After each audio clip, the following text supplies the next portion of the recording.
If we're lucky, and we're not often lucky, we find out that there's a term for something so ethereal and strange and hard to describe about how we look at the world, and that there have been essays and books and discussions of the concept, that once you have the key of the word, you're able to unlock what they are.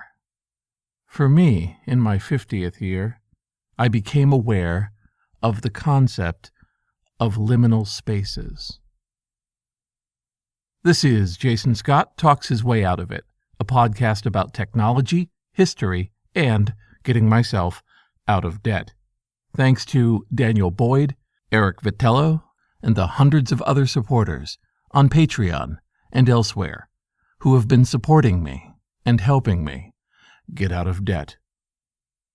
Put simply, liminal spaces are spaces of transition.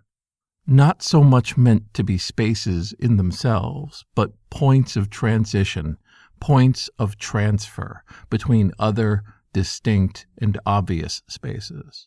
Spaces that exist in transition between other spaces.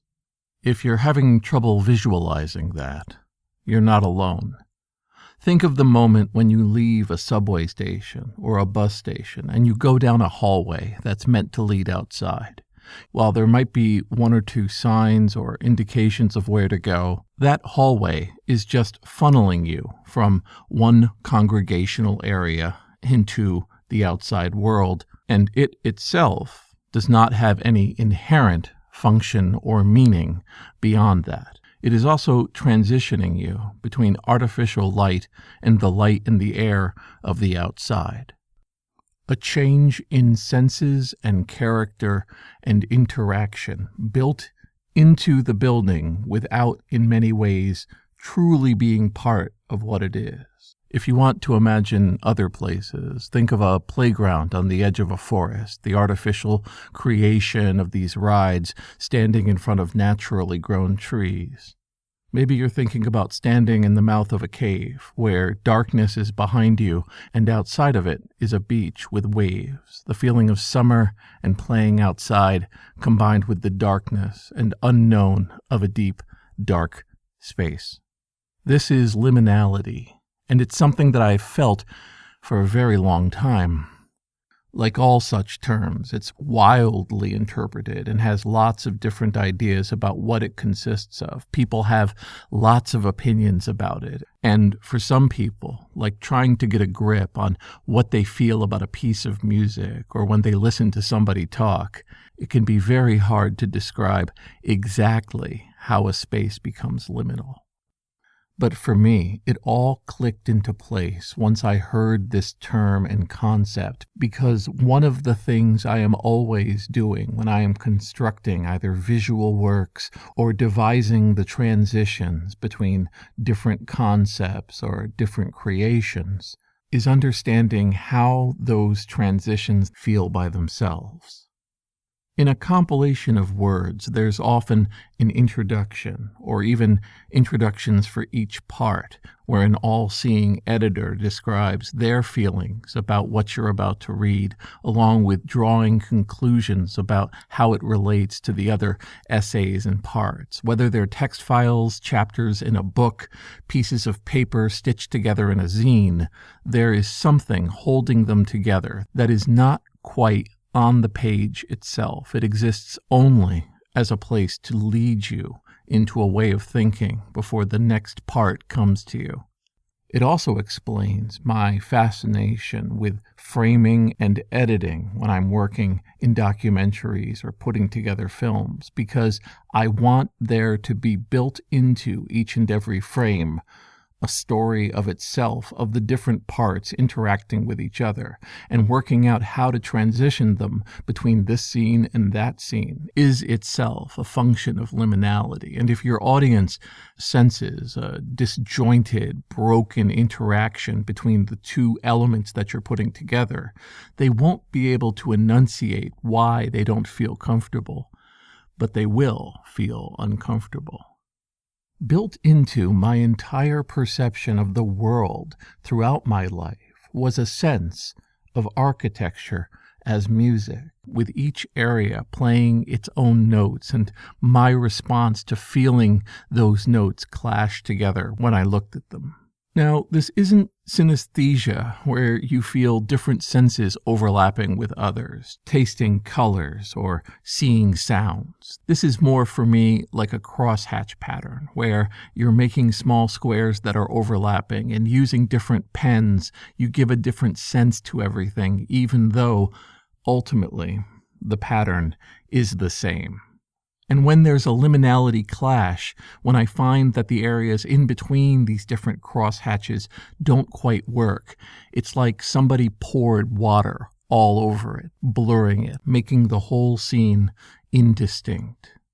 Sometimes, of course, it can feel like a delightful contrast. Think of a closed mall with a single beam of light shining onto one pink artificial tree in the middle of a fountain. That's a space of contrast.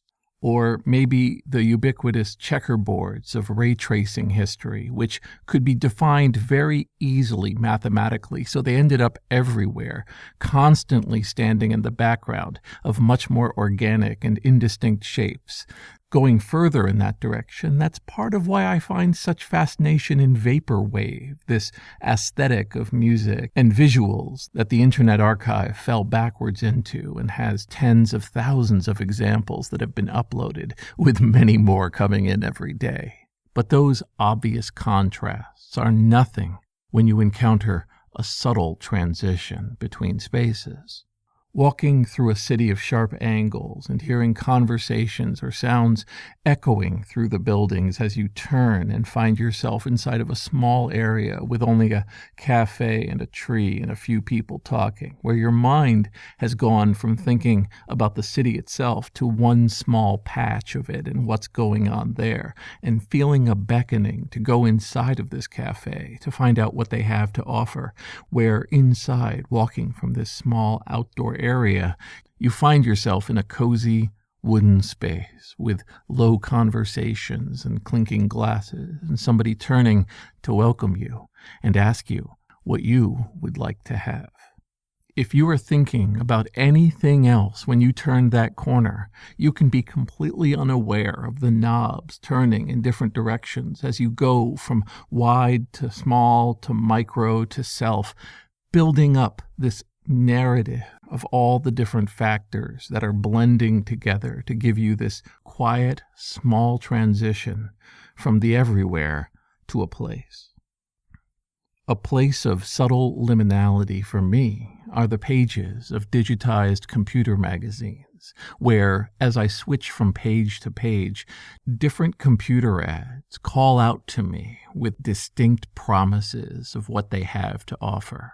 I can feel myself being pulled in every direction as I go full color to black and white, full page artwork to single lines of text, each of them beckoning you like a door, wishing that you would walk through them and become part of the story that they want to tell. With the addition of emulation, we're able to give the last step. You go from the promises being made inside of these square ads into screens that show you what they were trying to convince you was what was going to happen.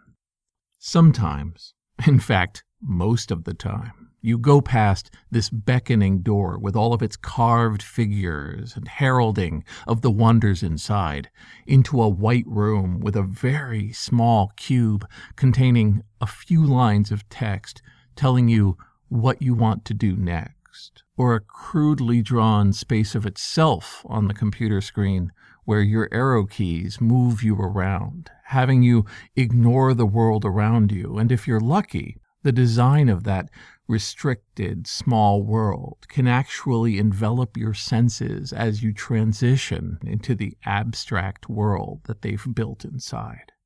Obviously, our imaginations and our attention is what gives these spaces their character and their feeling. I question whether or not they objectively make everyone feel the same. Whether somebody standing in a green room of fluorescent lights and looking over to a courtyard feels that same contrast, that transitioning between the spaces, and that the doorway represents something else within it, And there are entire fields of study trying to understand how we each perceive the world and what terms we have come up with to help us understand it and describe it. We wouldn't have the Pantone system if adjectives were enough. But for the folks who share what I am talking about, what I am describing, it's either an obvious fact that they've known all their lives, or I'm bringing them through another transition of perception of how they've seen the world. So, what do I do with this new knowledge? Well, very little changes for me. A very long time ago, I discovered pleasure in being a guide, whether absent or present, providing people with a way to walk through entire fields of information, entire collections, either letting me tell them which ways might be good or designing the space to let them be and let them find their own rules and let them find their own stories going from one place to another. Letting what catches their eye be the next chapter heading in the book they're writing in their heads. I've tried to leave spaces in between different concepts so that people can derive the value, the enjoyment, or the horror of what they are seeing. The World Wide Web, with its HTML language, allowed me to play around with what different words and different colors and fonts could have an effect, knowing that somebody was seeing some analog of what I was trying to get across, large text to small, brightness and darkness, contrasts in between, having that all play out somewhere else without me having to be there and doing it automatically from a server. This felt to me like no less than a sword of fire that I could use to light the way around in the darkness. So, if nothing else, if you're somebody for whom none of this has provided any revelation, doesn't make any sense to you, or seems like a rather robust and bizarre way to describe living, let me at least focus on the fact that a half-century of life later, I found words and meanings and descriptions of things that I had felt instinctually, and knowing that even at this late stage I could make that sort of discovery about a fundamental nature of my perception, maybe can be held as hope that you yourself have unresolved mysteries that could be solved with a simple key that you very well, and your perceptions high, will stumble upon. Good luck. This is Jason Scott Talks His Way Out of It. Thanks to James Begoyanu, Mark Pilgrim, Peter Healy, Emilio Oliveira, Ernie Hershey, Michael Rubin, Matt Reynolds, Sean Kelly, and Anonymous, along with the hundreds of other supporters on Patreon and elsewhere, who have been supporting me and helping me get out of debt. I wish at this moment to assure everybody that I am not on drugs. There's a moment in my childhood that became my mother's favorite story. I must have heard it 100 times. Where, when she was driving with me, and I was very young, 4 or 5, we passed a road where there was a sign, and the sign said, "Dead End." And, as the story goes, I begged my mother to take me to the dead end. So she did. She drove down the dead end to the end of the street. And I looked around, and then I looked at her, and I said, "Where is the dead end?" And she said, "We're in the dead end." And I said, "No, where is the dead end? Mom, where is the dead end?" This provided an incredible amount of entertainment from my mother, and she remembered it all of her life. Well, looking back, I can now see how I was struggling with understanding the transition between spaces when something became something else. The idea that a street could no longer be a street, that the end of a street represented a place in itself, was more than I could handle at the time. And also, it tells me that even at that young age, I felt a longing that around the corner, down a street, through the woods, through darkness, something would be there. Something worth fighting for, worth traveling to would be there waiting for me.